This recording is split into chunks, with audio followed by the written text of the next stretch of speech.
Me contaram de um jovem ricaço, com dinheiro e diversas fazendas, comprava o amor de mulher como se fosse objetos de venda. Veio ali um grupo de ciganos, em um bairro ergueram as tendas, onde tinha uma linda cigana, sempre lendo sorte, era fonte de renda. Logo disse o conquistador: eu pago o que for, mas ganho esta prenda.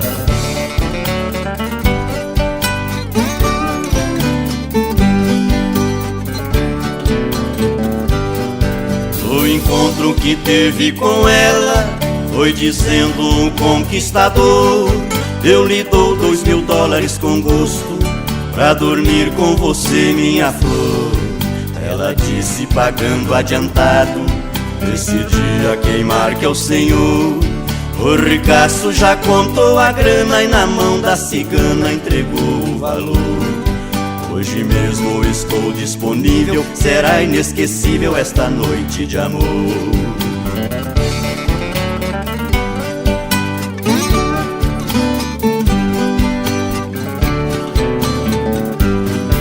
A cigana, bastante experiente, a seu pai já havia contado. Quando o cara chegou pra dormir, não sabia do esquema montado. O cigano esperava no quarto, com a 12 do cano cerrado. Foi a noite mais longa da vida que passou com ela sem ter resultado.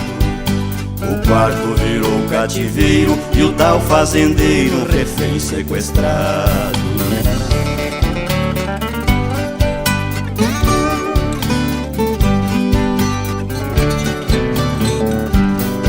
O cigano, ao ser processado, foi dizendo na delegacia: nosso preço foi bem razoável, o tratado não importa a quantia.